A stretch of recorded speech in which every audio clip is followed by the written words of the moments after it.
Good afternoon, everyone. I am Shania Dian Vidalgado, your host for today's event. Viva Books and National Bookstore would like to welcome you all to Stories Beyond Imagination, featuring Iris Alcachupa's Dear Diary, My BFF's BF.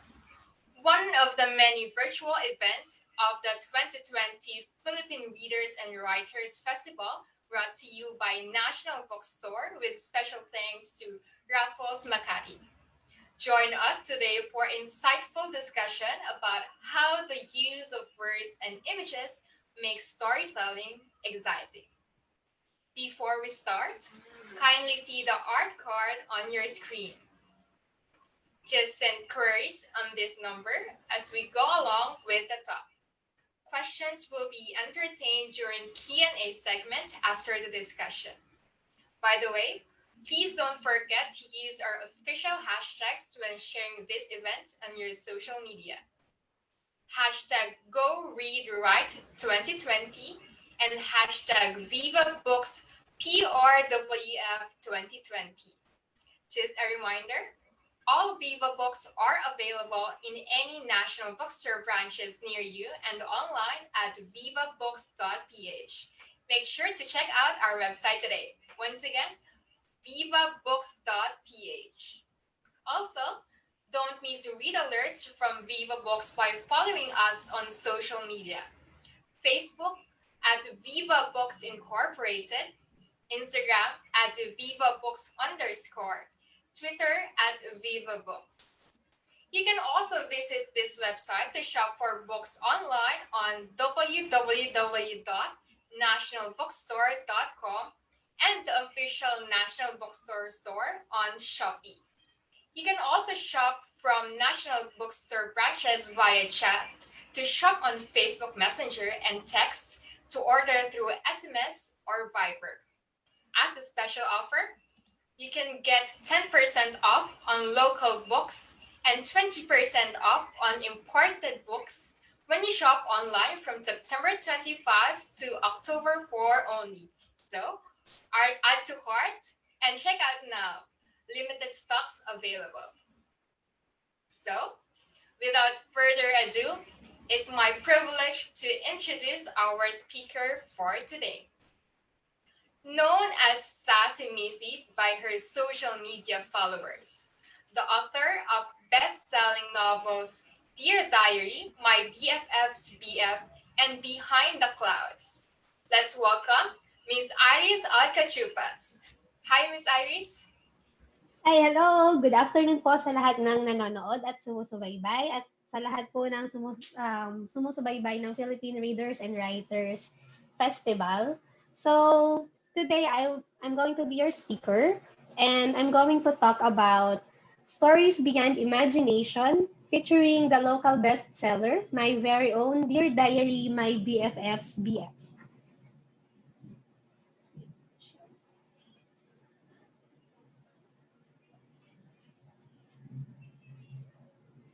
Ayan. So, yung first edition ng Dear Diary, My BFF's BF, it was initially published by Viva Books last 2018. And luckily, it landed on the bestsellers list of National Bookstore for, I think, 5 consecutive months. So, I'm going to talk about kung tungkol saan ba yung story ng Dear Diary, My BFF's BF. So, ayan. Is it friendship over love or the other way around? Sometimes, you must let go of your happiness for the people you love, even if it means that you will be hurt over and over again. Will love find its way home? So, isa sa mga nakikita ko kung bakit nagustuhan ng mga tao yung story na to, siguro marami kasing nakaka-relate about letting go, best friends na iisa yung nagustuhang lalaki, ganon. So, ayan. Meet Joey. Si Joey, bali, kay Joey iikot yung storya nung may BFF's BF eh. Bali kung ano yung buhay ni Joey, kung paano niya na-experience yung first love niya. So, isa siyang happy-go-lucky girl na first time mararanasan yung salitang pag-ibig. She has a big crush sa soccer varsity team captain na si Ken. Secret admirer siya ni Kent, and secretly, she has been putting energy drinks, food, or kung ano mang maisipan niya beside nung bag ni Kent every time may practice ang soccer team. Para siyang tumama sa loto nung isang araw, may ma-receive siyang text message, tapos nagpakilala bilang si Kent. Noong una hindi siya naniwala, but eventually napatunayan din niya na si Kent talaga yung nag-text sa kanya. When she thought everything was okay at magsisimula na yung love story nila ng long-time crush niya, nalaman niya yung true reason bakit talaga bigla na lang nagkaroon ng interest si Kent sa kanya. So it was because pala si Kent may crush dun sa best friend niya na si Elle. Parang gumuha ang mundo niya nang malaman niya na ang totoong pakay ni Kent ay ang magpatulong para mapalapit sa best friend niyang si Elle. But Joey cannot resist Kent's charm. Wala siyang nagawa kung hindi tulungan si Kent na mapalapit kay Elle, kahit deep inside, tuwing magkakasama silang tatlo, she is hurting so much. Tanging ang diary lang niya ang karami niya sa lahat ng sakit na nararamdaman niya. Not until an old friend returns, si Blue. He is one of Kent's best friends and teammate sa soccer varsity team. Blue has been a very good friend to Joey. Siya ang naging crying shoulder ni Joey, at dahil kay Blue, unti-unti nakamove on na si Joey sa kanyang first love na si Kent. Everything is doing well, not until Kent started to realize that who he really wants is not Elle. All this time pala, si Joey talaga ang gusto niya. Kent and Blue will have to fight for Joey's heart, while Elle will need to do everything to prove that that what they have is really true love. So what will happen to the four of them? Who will Joey choose? Will love find its way home? Will they choose the friendship they built over years, or will they follow what their heart says? So dun sa Dear Diary po, pag binasa niyo siya, malalaman niyo kung pipiliin ba ni Joey yung friendship nilang dalawa ni Elle, or pipiliin niya ipaglaban yung pagmamahal niya kay Kent. And sino nga ba talaga ang pipiliin ni Joey? Si Kent na laman ng puso niya simula-simula, o si Blue na laging nandyan at hindi siya iniwan nung nagkaroon siya ng problema?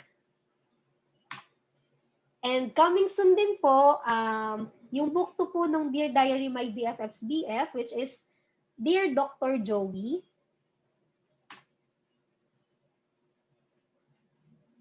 Ayan. So, to sum up po yung diniscuss ko, we prepared a short video presentation.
Ayun po, thank you. Tas to know more about me, at for online stories po, please follow my social media accounts.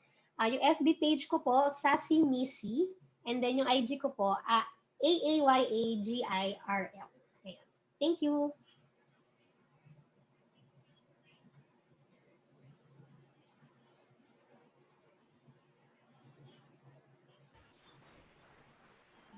Wow, who among you guys relates to the story of Joey? How about Kent? Feel free to share your stories through comments in our FB Live. Thank you, Sasimiti, for that wonderful book talk. It makes me curious what will happen next. Do you feel the same, guys? All right, so let's push through to the Q&A segment. So earlier, you've sent queries to the phone number flashed on your screens before we start the talk. Are you ready, Miss Iris? Okay. All right, let's start. we have here the first one. Kung magiging movie ang Dear Diary, sino sa tingin mo ang bagay bilang Joey and Blue? Sa Joey, wala kasi talaga akong ibang maisip. Kapag talaga tinanong ako, sino yung bagay sa role ni Joey, ang sagot ko talaga ay si Nadine Lustre. Kasi si Joey, napaka-outgoing niyang tao. And I think magagampanan siya ni Nadine Lustre ng maganda. Tapos sa Blue, noong una syempre naisip ko si James Reid. Kasi syempre, kapag Nadine Lustre, James Reid. Pero parang bagay din kasi siya kay Gab Lagman. Kasi parang may pagka-kengkoy si Blue na may pagkamakulit. So I think Gab Lagman would be a great actor for that role. Ayun. Thank you for that, Miss Sassy Missy. We also have another question. Ate Sassy, kailan po ang book launching ng Book 2?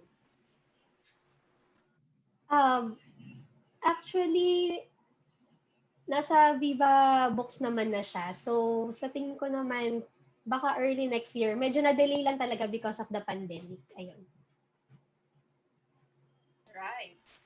How about, what advice can you give para sa mga writers na nagsisimula pa lang magsulat, Miss Iris? Ayun, sa mga writers na nagsisimula pa lang, ang mapapayo ko lang is write from your heart. Kasi kapag nagsulat ka ng galing sa puso, maganda talaga yung kalalabasan niya. Tapos pag dumating yung time na parang sa tingin mo wala ka ng magandang idea or libre naman na magpahinga. Basta isa lang tatandaan, never ever give up. Ayun. Kung dream mo talagang maging writer, i-push mo lang. Eventually naman, made-develop din yung skills mo habang nagtatagal. Ayun. I agree with that. Keep dreaming. Ika nga, sabi ni Miss Iris. For the fourth question, we have, anong kailangang meron sa isang novel para matanggap ito for publishing? Anong kailangang meron? Sa tingin ko siguro dapat unique yung storyline mo. Saka consider mo din yung audience mo, yung readers mo. Kunwari, the millennials. So kaya ako nabuo yung Dear Diary kasi ang target audience ko is yung millennials. So kailangan i-ano mo, dapat yung may mga kilig factor, ganyan pag romance. Ayun. Alright. How about, Miss Sassy Missy, anong favorite mong story sa lahat ng naisulat mo?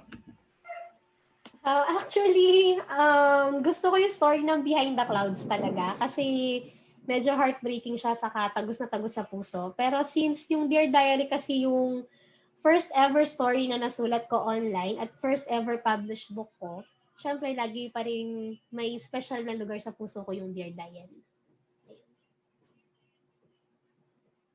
I see. So, how about,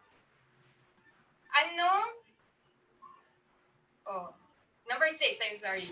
Nabasa ko yung 120th hour sa FB and I am amazed that he can also write mystery stories well. How do you write the story in a way na talagang ma-excite ang readers? Ayun. Kasi, actually, nagsusulat naman talaga ako ng mga mysteries, ganyan. Tapos, yung sa pag-mystery at thriller, ang lagi ko lang tatandaan kasi, dapat at the end of every chapter, is may aabangan yung reader kinabukasan or aabangan talaga ng reader yung next chapter mo. So, dapat medyo pabitin effect doon sa huli. Tapos, dapat pag mystery, dapat talagang mapapaisip mo yung mga readers eh. Anong susunod na mangyayari? Ganyan. Tapos, maganda rin kung lalagyan mo siya ng maraming twist, yung hindi mo aakalain na, ay, ganito pala yung mangyayari. Parang ganon. Tapos, ang may papayo ko siguro dapat you should read more books, saka pati mag-watch na rin ng mga movies kasi dun din ako nakakakuha talaga ng ideas. Ayun. So, alam na natin guys kung paano atake ang ginagawa ni Miss Sassy Missy sa kanyang mga stories. So, number 7, what advice can you give para sa mga writers na nagsisimula pa lang? Para sa mga writers na nagsisimula pa lang, ayun lang, basta continue writing and dreaming. Tapos, wag na wag ka nga kayong susuko. Kunwari, nagpasok kayo sa isang publishing house, tapos you got rejected, it does not mean na katapusan na yun ng dream mo. Sumubok lang po kayo ng sumubok. Kasi parang yung Dear Diary, sinulat ko siya 1 year bago siya na-publish, bago siya napansin ng Viva. So, ayun, sulat lang ng sulat. Tapos, before publishing a book, a novel, nakailang stories din talaga ako eh. Ayun. Thank you for that. Sabi nga nila, failure is just part of the success. Meron dito, Miss Iris, about sa book mo na Dear Diary. So, Miss Sassy Missy, nangyari na rin ba sa'yo yung sitwasyon ni Joey sa totoong buhay? Sitwasyon ni Joey, parang hindi naman. Pero yun kasi yung madalas na nakikita ko sa face experience, para sa mga friends ko, ganyan. Kasi basically yung Dear Diary, tungkol lang talaga siya dun sa mga na-oobserbahan ko sa mga kaibigan ko, sa mga nangyayari sa labas, ganyan. Hindi naman talaga exactly nangyari siya sa akin. Pero yun kasi yung madalas na nakikita ko. Alright, so you get inspiration from your friends, not Yes, your person. I understand. So how about Miss Sassy Missy? What makes Dear Diary different from other romance book that you created or published? Okay. Kasi yung Dear Diary, basic story siya ng mag-best friend na may gusto doon sa isang lalaki. Pero what makes it unique is yung diary ni Joey. Mas malalaman nila kung bakit kapag binasa nila yung story. Basta nandun yung twist sa loob ng diary. Ayun. So guys, you really have to purchase the book for you to know the whole story.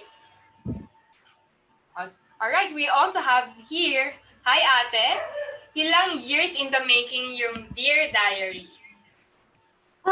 I started writing Dear Diary way back 2017 pa, dun sa isang FB page. Tapos 2018 pa, nung na-publish siya ng Viva Books. So, about 1 year din. Tapos, ngayon, 2020 na. So, sana ma-publish naman yung book ko niya. Ayun. Alright. So, have you used real person in your stories? Again? Ay, ano ulit yung question? Alright. Have you used real person in your story?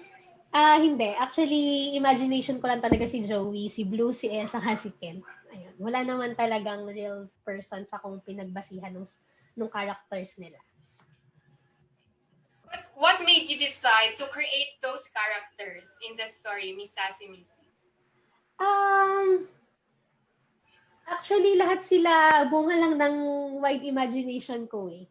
So, gusto ko yung bidang babae, medyo outgoing, tapos yung parang ganon. Tapos si Kent, yung typical na crush ng bayan, varsity.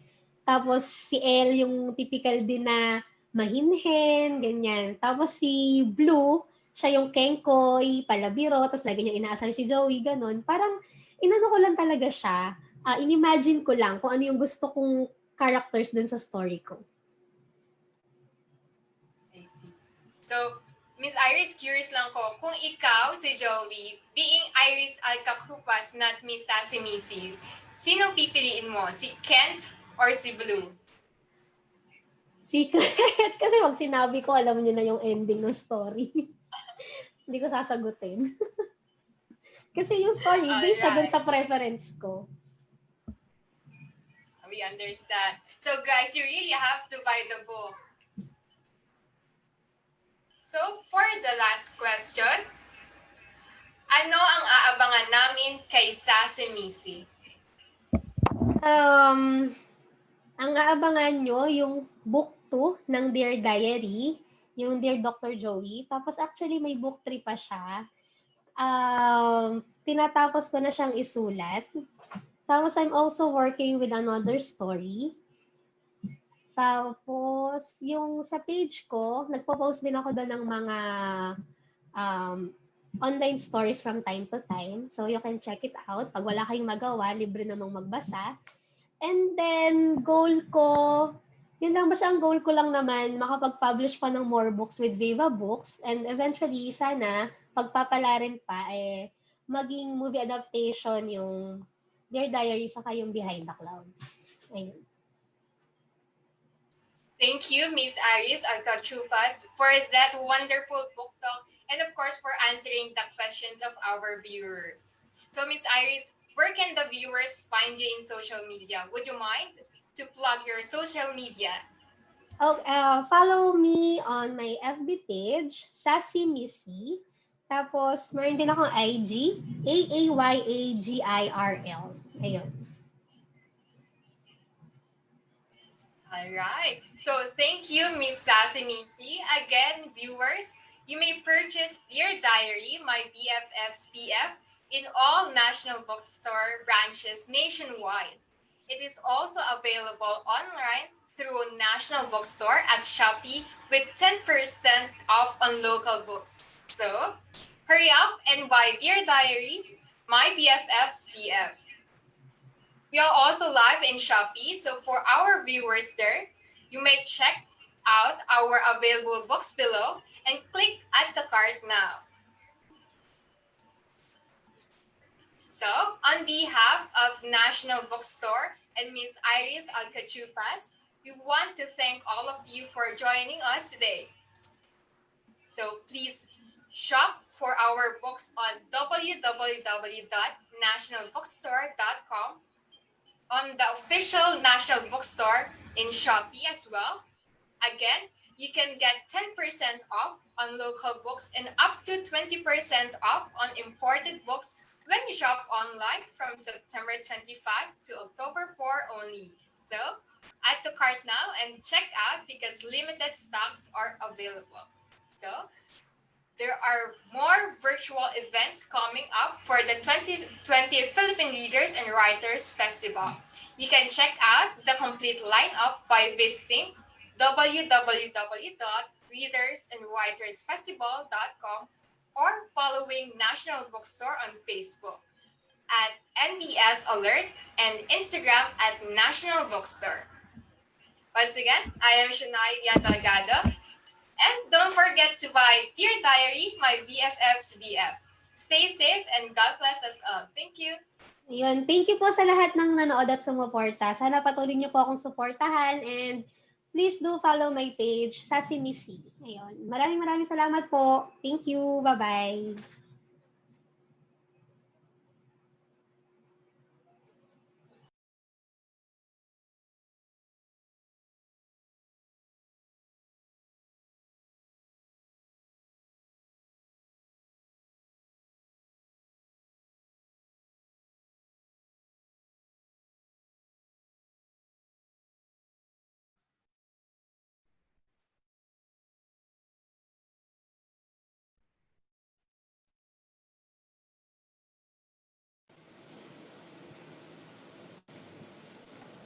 Alright, yun. Mukhang tayo na dito sa EPIK Studios. Good afternoon, everyone. I'm Dennis Crisostomo. Thank you for joining our Stories Beyond Imagination, one of the many virtual events of the 2020 Philippine Readers and Writers Festival, brought to you by National Bookstore with special thanks to Raffles Makati. Syempre, before we start, we would like to invite you to shop for our books online on www.nationalbookstore.com and the official NBS Bookstore on Shopee. You can also shop from NBS branches via chat to shop on Facebook Messenger and text to order through SMS or Viber. As a special offer, you can get 10% off on local books and up to 20% off on imported books when you shop online from September 25 to October 4. So add to cart now and check out para may limited stocks available na lang ngayon. So, yun. All right. So, again, I'm Dennis Crisostomo of EPIK Studios, and with me for this talk and this presentation is our head writer, Ms. Regine Estolatan, and our senior illustrator, Mr. Jim Jimenez. All hello, right. Guys. Hello. So EPIK Studios take over na tong presentation and talk na to. So we would like to share you our deck, our presentation for this talk. All right, so ito. Basically, our talk will be centered on what EPIK Studios is all about and kung ano-ano yung mga projects namin ginagawa at mga books and titles. So, yes, so we are EPIK Studios. So here is a short intro of who we are. So basically, EPIK Studios is a modern mixed media creative hub that delivers stories and characters not limited to film, television, publishing, and digital applications. The studio is unafraid to create disruptive ideas based on our unique Filipino culture and style. So yun. Before we play this video, hopefully ano yung mga volume ng mga mobile devices niyo para marinig niyo ng maayos. Game, Reg?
Alright, so yun yung short video namin for you guys. So, syempre, I would like to introduce to you our team from EPIK Studios.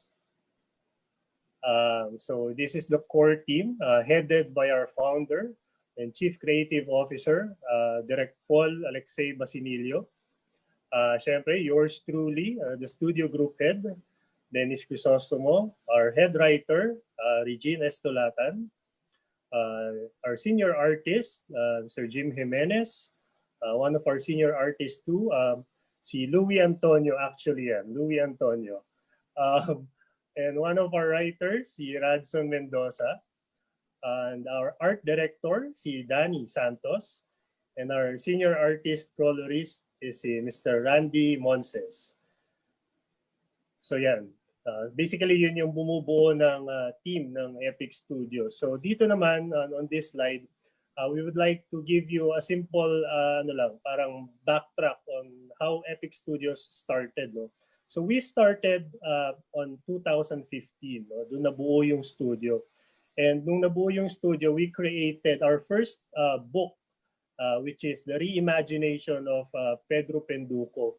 We are proud of this first book na nilaunch namin because Pedro Penduko, for the people who is watching, it is created by our national artist, si Francisco V. Coching. So, humingi kami ng tawag dito, ng authority to reimagine the book and the story at pinagbigyan at inapprove naman ng family nila Francisco Coching. Then after Pedro Penduko, we released naman noong 2017 yung Republica. So after Republica, nilaunch namin to. Nagsunod naman kami the next year with Bernardo Carpio and Oceana.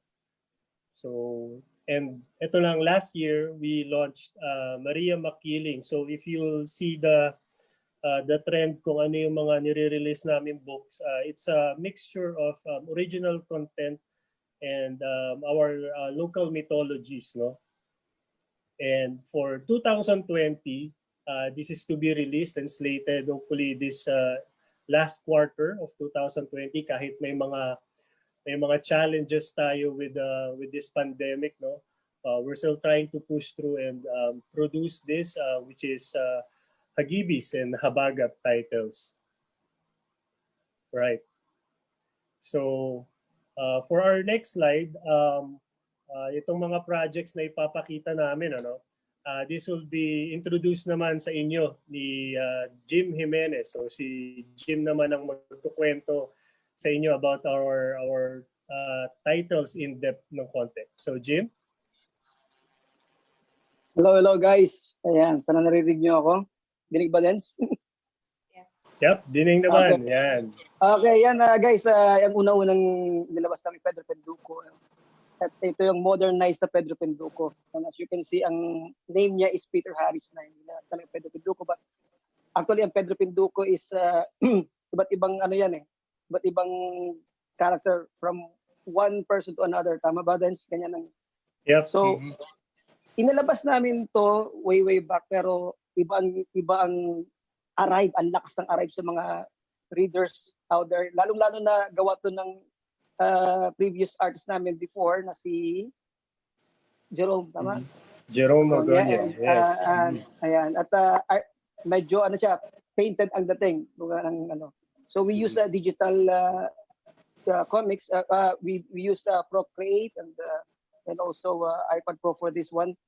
At ang story nito, medyo binago ng konti ng aming napakagandang writer na si Regine.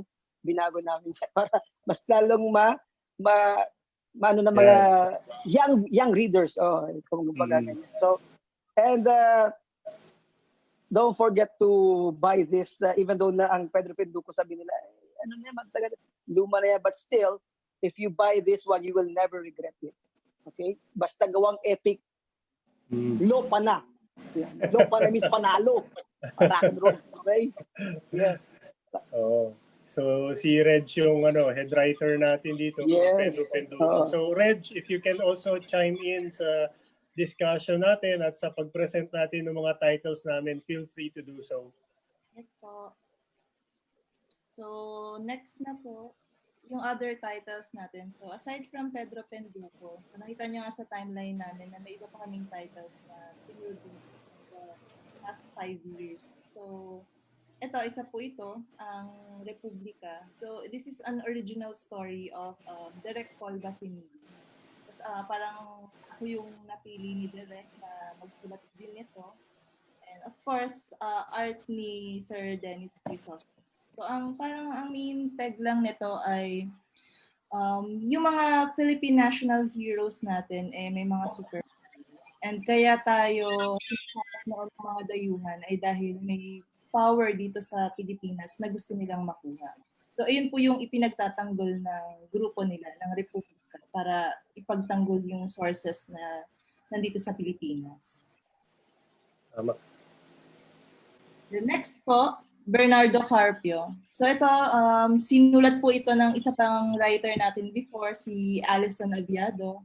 And dinrawing din ng isa pang artist natin, si Jerome Hagonia. So same artist ng Pedro Penduko.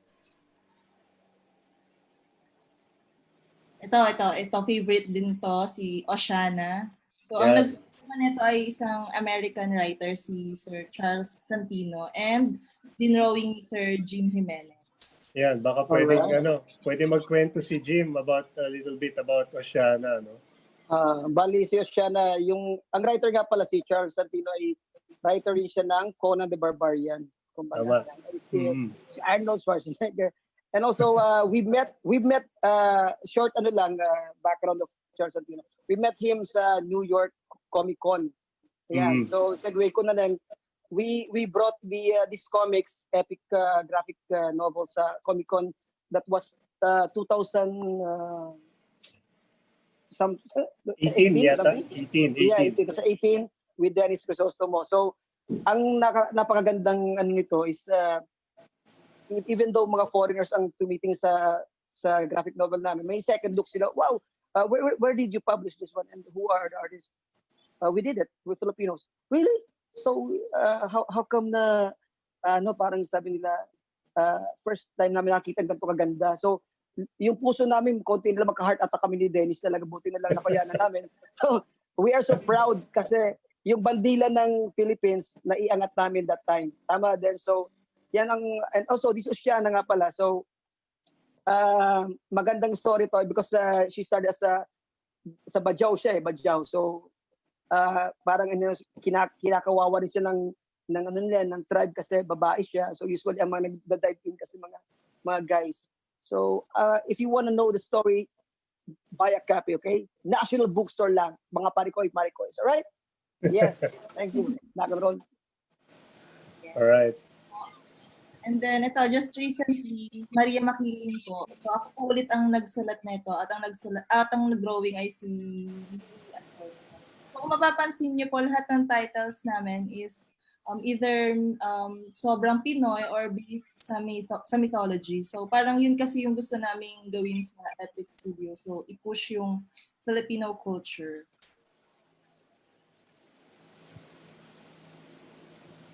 And yes, ito, Sir Dance, ang Hagibis na sinulat ni Ate Jen at ako rin, parang ako rin ang sulat din. And yung artist si Sir Dennis. So hopefully ma-release natin to this 2020. Yes. And last, ito sinulat naman ni Radson Mendoza. And artist si Louis Antonio. So Habagat. It's an epic original title na kasama nung first 5 natin na characters na sila Pedro, si Maria, si Oceana, si Bernardo. So ito yung pang 5th na character natin, si Habagat. So bago tayo magtuloy dito sa events namin, I would like just to say na aside dito sa 7 na present namin at pinakita namin sa inyo today is we actually have a lot more na hindi pa nire-release and currently in the works. So both for the publication side, tsaka meron pa kaming mga nilulutong mga sorpresa lalo na sa mga followers namin at sa mga new followers lalo na yung mga nakikinig sa atin dito sa live ng National Bookstore. So stay tuned na please tune in lagi dun sa mga postings namin. All right. So for the events, ito Reg, yan, sige. Ito, Super Manila. So last year lang to, na ito yung sa mga nakakamiss na mangyari ngayong taon. Kasi parang pinagbabawal pa ngayon yung mga events and social gatherings. So ito isa sa mga pinagdala namin last time na nag-sponsor din kami na event. Oh. So if you can see, EPIK Studios is very active sa local community natin, sa mga readers, writers, saka sa mga comic conventions, book conventions, festivals. So as much as possible, we would like to meet each and every one of you na para makasama rin namin at ma-introduce kung ano man yung mga titles ng EPIK Studios. So yun, katatapos lang yung Comiket. So ito naman, Asia Pop, Reg. Ito, HCon. Sobrang memorable nito for EPIK kasi dito natin na-release si Kylie Versosa as Oceana. Yes. So kung makikita nyo sa picture, andun si Kylie sa stage. Present namin siya as Oceana during our book launching. Yes.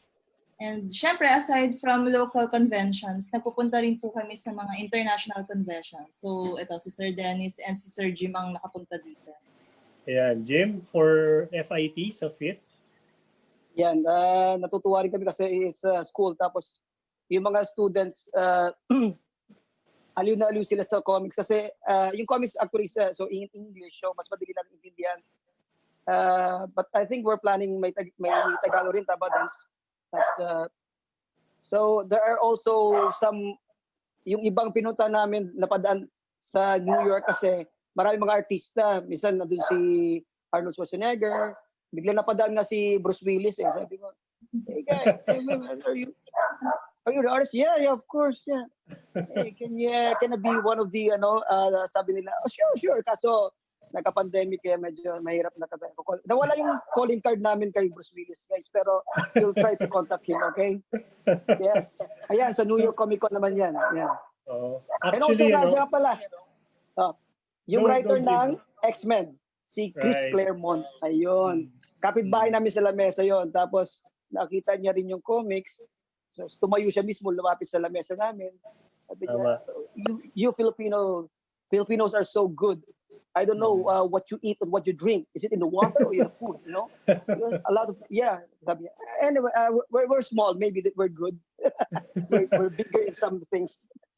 Siguro bago tayo mag-move forward, isang gusto ko lang rin i-add doon sa mga experiences namin ni Jim, nila Regine. Lalo na siguro sa side namin doon nung nag-international conventions kami.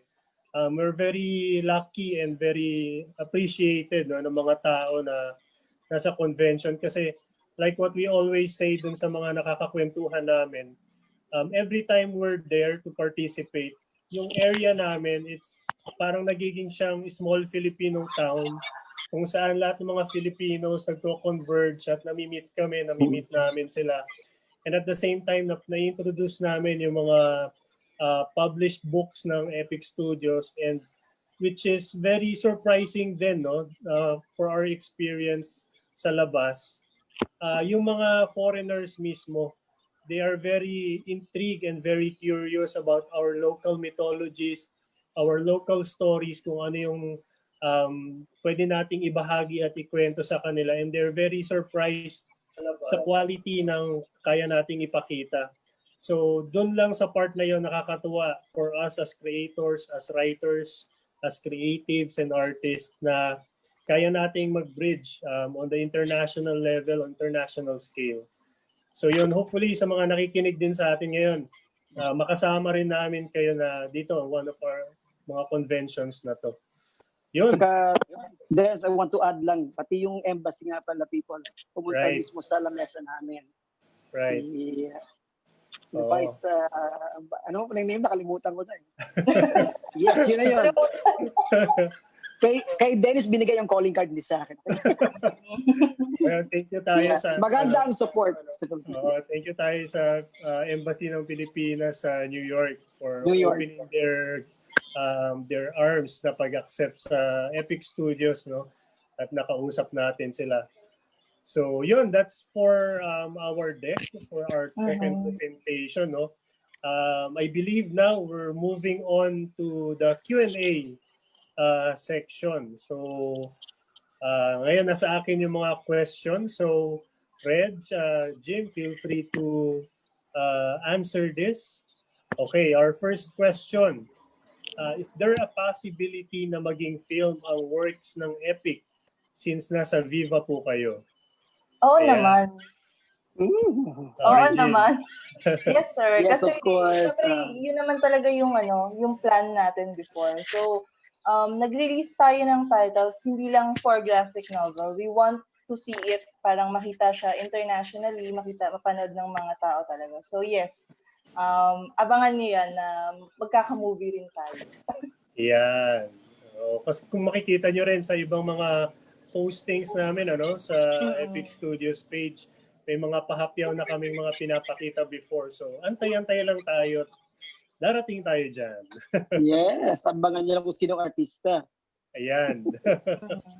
Alright. Second question. Paano po kayo mag-conceptualize or mag-brainstorm ng isang project? Yan. Sige, go Red. Sigaw mo na. Group work siya. So actually, pagdating sa EPIK, hindi lang writer yung nag-iisip kung ano yung story eh. So lahat siya, team effort siya. Nagbibigay ng idea yung artist, nagbibigay ng idea sila Direct Paul, and parang saka namin siya i-collate into one big idea and saka namin siya ginagawa. Sa'yo, Jim? Tama rin naman kasi more brains is better than one kasi for example may loopholes yung story, di ba? What if this, what if that, may possibilities mga ganyan. So pati yung janitor na dumaan, tinanong namin, Manong, mayroon pa pwede tumulong? Uy, nakatulong din siya. Joke lang. So yun, so for Epic Studios, collaborative effort talaga lahat. So, yun. Yes.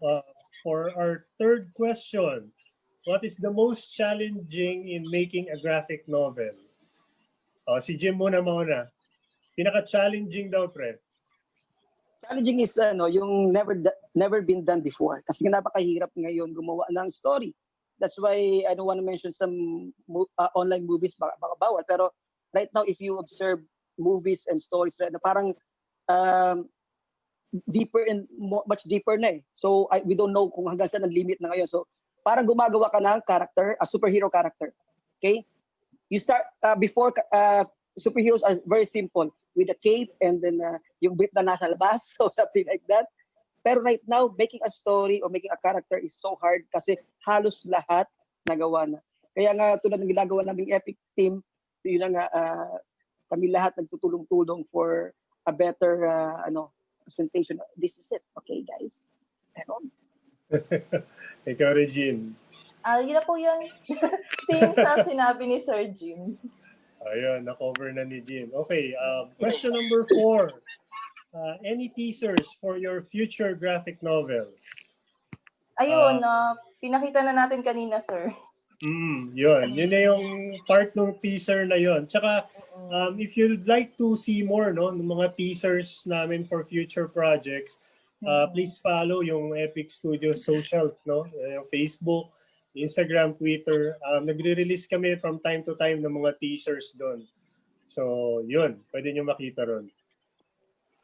Question number 5. Can we buy Epic books internationally para sa mga Pilipino na nasa ibang bansa sana?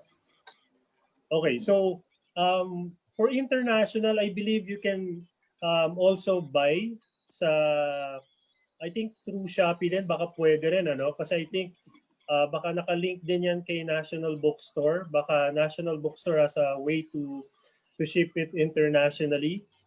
You can also contact Viva Books if you want to order any books, Epic Studios titles, you can also try that para at least pwede nyo ma-order kahit nasa ibang bansa kayo.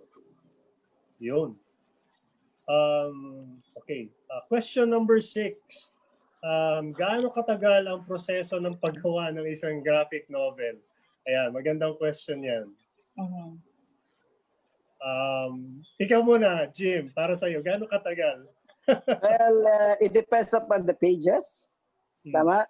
Tapos it depends upon both the artist and the writer. Sometimes kasi, for example, just like doing a storyboard na, I'm doing a storyboard then. If 1 action, 2 actions, 3 actions can be done in one panel, then mas madali yung mga ganun. Ganun na, kasi as long as if you deliver the comics properly, tapos mas naintindihan ka agad ng reader, it doesn't need to be thick graphic novel. So ganun. So ang layo na ang haba ng sagot pero sinasabi. So I think it depends. Kaya ganun, okay? Siguro sa writing, mahaba na yung 2 buwan. Then kasi doon po nag-i-start sa conceptual, yung concept bububuin mo, kasama yung team and then yung writing na part. Then usually, hindi pa tapos yung buong story, nagbibigay na sa artist. So parang lumalabas na 6 months yung minimum, pero kung mabilis talaga yung artist and yung writer, pwedeng mapababa pa, parang ganun. Yun. So, it would run siguro, since 2 months yung writing maximum, siguro it would run for siguro mga 4-5 months siguro to complete one graphic novel. Ideally, para matapos at ma-publish agad. Okay. So, another question. Masasabi ba natin ng Epic's graphic novels are the Filipino version ng Marvel Comics? I think for me hindi naman siguro siya directly na parang Filipino version ng Marvel, pero for Epic kasi Marvel is one of our tinitingala na company or how they structure their studio, no, when it comes to making comic books or making movies. So yan yung isa sa mga talagang tinitingnan namin, no. Pero kung sasabihin kasi in regards dun sa question lang, as a Filipino version, siguro Filipino version siya ng siguro mga western type na comics dahil glossy yung pagkaka-print or on how we tell yung stories. Pero I think there are a lot of Filipino graphic novels din na siguro nag-aim din on a Marvel comic style. Pero I think yun nga, pwede siguro na Filipino version din. Kayo, Jim? Ang mga pagsasabi niyan, yung readers, yung sila. Yan. Kasi pangit yung, hindi naman play safe, pero parang it's in the eye of the beholder. Di ba? Parang ganun, di ba? Kasi tama rin sinabi mo na marami ring ibang group of artists or writers na they're planning to make a kind of Marvel universe, something like that, or style and everything. So I think, gano'n na nga, bumalik na ng question. O, ano sagot, di ba? Okay, so move on tayo. Next question. How does it feel to write a Filipino mythology? And how can you encourage each reader to patronize our own works? O yan, Reg. Ako, kasi po, nung nag-start ako, bago pa ng EPIK Studios, wala akong idea. Although may idea ako, pero hindi ko siya sinusulat. So, nung napunta ako sa EPIK at nalaman ko na ito nga yung concept na sinusundan natin, doon ko na-realize na malaki yung Philippine mythology. And sobrang dami pa nating mai-explore dito. And then yun nga, parang maganda lang kasi na ang maging goal ng EPIK is para mapakita sa international audience kung ano yung meron sa Pilipinas, kung ano yung meron sa myth natin. So, yun po, parang sana mag-inspire pa tayo ng mas maraming writers and artists, readers, na mas tangkilikin yung mga ginagawa natin locally kasi sobrang dami ng nagagawa natin na magaganda pa. Alright. Yun. Support. Tama. Okay. Sige, medyo down to the last two questions na yata tayo, no? So ito, any tips for aspiring artists na gustong gumawa ng sarili nilang graphic novel? Yeah, siguro artists and writers or any creatives. Ayan, Jim. Don't ever stop for your dream. Kasi maraming hindrances, just like now, may pandemic, di ba? But still, luckily, may na ngayon, age of technology natin, online na everything. But there are times na mental block ka as a writer or as an artist, tuloy lang. Kasi ang kalaban mo lagi sarili mo eh. Okay? Huwag ka pa distraction. Wala, tuloy-tuloy ka lang. Kasi for example, nag-drawing ka, tapos sabay-sabay, magsampay ka na. Okay. Di ba, distracted ka na. Pagbalik mo sa lamesa, tuloy na rin ang paggawa mo. So, lahat ng sikat na artist, Jim Lee, Kim Joo-ji, or one word is practice. Okay? Walang pinanganak na magaling agad. Because simula tayo as babies, di ba? So, and then may inborn, may but I believe that when you practice, you get on top. Yun. Sa'yo, Reg. Ako po, sir, sobrang given na for the writers na huwag kang titigil magsulat. So, ang i-advise ko na lang sa mga gustong makapag-publish ng graphic novels, you need to build your audience. So, kailangan ibenta mo yung sarili mo sa social media, parang mag-post ka lagi ng mga gawa mo.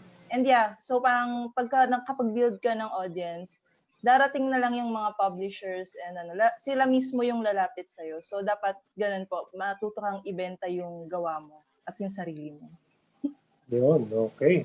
So, siguro, sa akin naman, on my part, kung magbibigay lang ako ng tips for aspiring artists, siguro sa akin simple lang. Gawin nyo na. Gawin nyo lang. Kumbaga kasi habang hindi nyo ginagawa, aspire ka lang ng aspire. So when you put your pen on paper or yung daliri mo sa tablet or sa mobile device mo, kailangan mo lang talagang simulan. Kasi once na masimulan mo na, doon na yan gugulong eh. Doon na yan magdidire-diretso. And as long as you keep your eyes tsaka yung direction ng gusto mong marating is doon ka lang lagi nakafocus, ma-achieve mo naman lahat ng gusto mong ma-achieve. Yun. Yes. Sige, bago tayo mag-last question, no? We would like to inform lang din, no, lahat ng nanonood sa atin ngayon sa live stream na to. Aside sa napapanood tayo ngayon sa Facebook Live, napapanood nyo rin kami ngayon sa Shopee. So lahat ng mga nanonood dyan sa Shopee, ano? Hello sa inyong lahat. Hello. Sana may bahagi yung team sa inyo habang sa live stream namin. Yun. Alright, so... May discount ba kami? Discount? Ayan, shout out Shopee. Last question. Ano pa po pwedeng abangan from EPIK? Alright. So aside from the 2 graphic novels, so kailangan nilang abangan tayo sa TV. I mean, hindi tayo mismo, pero yung mga gawa natin. Kasi ang hirap mag-artista sa panahon ngayon. Anyway, so yeah, ito nga yung sinasabi namin, hindi lang graphic novels yung pinoproduce ng EPIK Studio. So yes, soon, abangan nyo, lalabas kami sa TV. Yan, watch out, watch out. Yes. Yan yung sinasabi namin nila Jim and Regine kanina na may niluluto yung studio for you guys na may bago kaming content na maihahain sa inyo. So hopefully once na ma-release at ma-announce, so we're looking forward sa support ninyong lahat. Yeah. Yan, all right. So I think that concludes our Q&A. So bago ko ilipat kay Reg, no, kasi may ilang few points lang na sasabihin si Reg. I would like to invite each and every one of you to please follow EPIK Studios social media pages, yung Facebook namin, Instagram and Twitter. You can check it out at EPIK Studios PH. So type nyo lang yon or type nyo yung mga pangalan namin tsaka nung kaninang sinabi namin doon sa core team. Lalabas yan, yung EPIK Studio. Search nyo lang kami ron para maging updated kayo sa mga postings namin. Okay, Reg? So yes, so nagpapasalamat po kami sa National Bookstore and sa Philippine Readers and Writers Festival para dahil gines ninyo kami. And again, we are inviting you to shop for epic graphic novels and other books online on www.nationalbookstore.com and the official NBS store on Shopee. So you can also shop from NBS branches to shop on FB Messenger and text to order through SMS or Viber. So you will get 10% off on local books and up to 20% off on imported books when you shop online from September 25 to October 4. So add and check out now kasi limited stocks lang yung available. So yun po. Yun, okay. So bago kami magpaalam, may sasabihin lang rin ako. I think nasabi mo na yata to Reg, on behalf. Tama ba? Hindi pa? Yes po, gawin niyo na lang din, sir. so nagti-thank you yung thank you kami na on behalf of National Bookstore, syempre ang EPIK Studios, sa pagsabi ni Reg, sa pag-invite na sa amin dito sa stream for this Stories Beyond Imagination na event. Syempre, brought to you by National Bookstore. Syempre, Shopee din. There are more virtual events coming up for 2020 Philippine Readers and Writers Festival. So please check out the complete lineup visiting www.readersandwritersfestival.com or following NBS on Facebook at NBS Alert and Instagram at National Bookstore. Yun, hopefully nag-enjoy kayo sa live stream ng EPIK Studios ngayong hapon na to. And yun, I think this concludes our presentation and our talk. So thank you National Bookstore, thank you Shopee for inviting us, and kita-kita tayo sa socials ng EPIK Studios din. Thank you. Yes. Thank you. Bye.